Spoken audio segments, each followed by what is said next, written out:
All right, this is the last I'm going to talk about this topic until the WNBA says something, and I'm going to move on to the Fever game against the Atlanta Dream a little bit later. But there was actually something newsworthy said today in regards to the alleged hateful fan comments made toward Angel Reese during the Fever and Sky game on Saturday, because the Sky actually gathered for practice today, and they spoke, and both the coach and Reese spoke. The more notable comments came from Tyler Marsh, the head coach of the Chicago Sky. Here is what he said without further ado, which is probably the biggest bit of information, actual information we've gotten since this whole can of worms was opened, other than the actual statement from the WNBA, that led to this.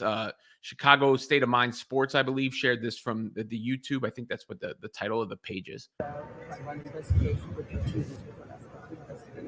Yeah, I think we agree. I think we're in compliance with them, with the league, and obviously there's no room or space in our game for hate. So we're complying with everything that's been going on. Coach, when did you become aware that there was hate speech that happened? I think when everyone else did. I think that it's something that we heard about, and so again, we're just forthcoming with anything that the league is able to do investigation-wise. And just a quick follow-up on, just because you coached in Indiana, did you ever have any issues with that while you were coaching there? I think my focus was always on the team and on the organization and doing my job as best as I could. And so, that's kind of. Were you learning this throughout the game, or just at that moment? Oh, I was concentrated on our team and what we were doing game plan-wise against Indiana. First of all, let me credit Tyler Marsh for not fanning the flames and for telling the truth. Obviously, he tried to avoid some of those questions in a sense, which I get. Most of us would want to avoid those questions and just say, I'm focused on my team and let's move past it. But the telling admission is, I found out when everyone else did. When did you become aware? When everyone else did. What does that indicate? That the Sky did not know or did not hear anything in real time or see anything in real time. So that makes the Sky, that makes the Fever, that makes me, that makes everyone I talked to who was in the arena, everyone else who has spoken from the arena. That makes no cameras, no cell phones. So far, no nothing to substantiate the alleged hateful fan comments or fan misconduct, or however you want to label it, which makes me question mightily what the investigation is based on. And I would love to hear on the record what the investigation is based on, because based on all the information we have, the leading theory has to be it's based on the social media nonsense. And that Flight Reacts YouTube sound, there's a sound that was made by someone or something in the arena that was shared online, which is the mimicking of a laugh of a YouTuber. There was another post from an account that I think now went private or deactivated that alleged things were said to Reese, but no even proof that person was there or not, whether they were there or not, whether they saw or heard anything or not, nothing to back it up. And if that is indeed the case, it's embarrassing. It is embarrassing. It really, really now seems like this is based on social media, and that the social media stuff was based on Sky fans online who couldn't handle getting the belt to the ass, who couldn't handle the beating that the Indiana Fever put out on the Sky there. 58 points they held them to. 58 points. 30 whatever point win. Embarrassing. They got embarrassed, and now this reaction is embarrassing. I almost can't believe it's real.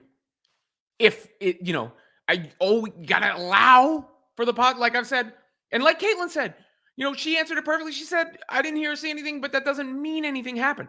But now, when you have Caitlin saying that, and Bree Turner saying what she said, which implied she didn't hear her say anything, and Stephanie White saying what she said, which implied she didn't hear her say anything, and Tyler Marsh saying he found out when everyone else did, and myself, and no one, who was courtside, no cameras, no video, no nothing.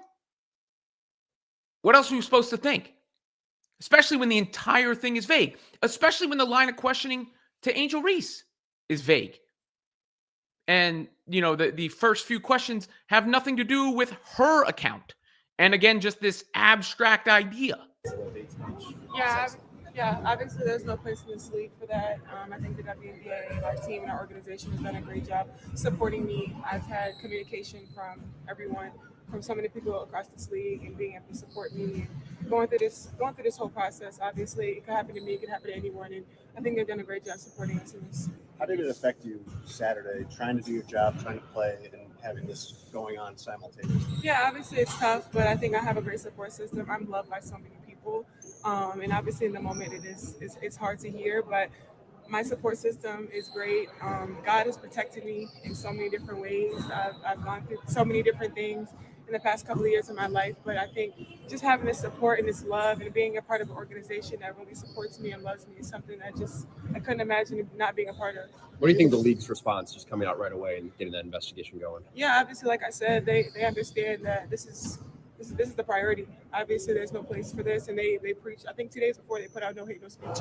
And obviously, the women in this league, they know that and know there's no space for that.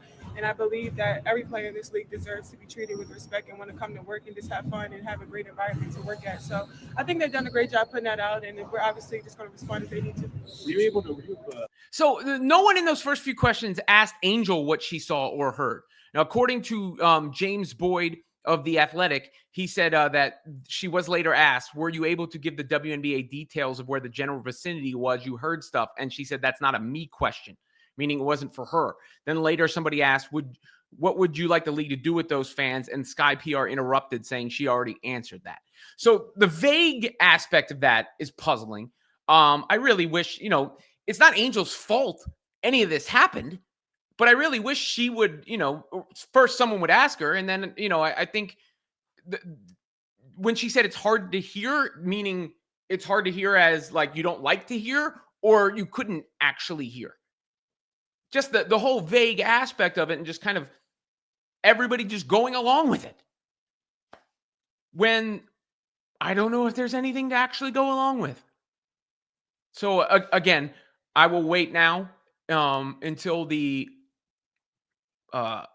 league renders its findings before I delve into any of this nonsense any further. And going to shift the attention back to basketball. But right now, it is not a good look. It is certainly not a good look. Especially after the season just started and you get record ratings. You get record ratings. Caitlin Clark's back, playing awesome basketball, gets a triple-double. Fever looked great. And somehow, it appears a couple of Twitter trolls have completely dictated the coverage of the WNBA. Joke.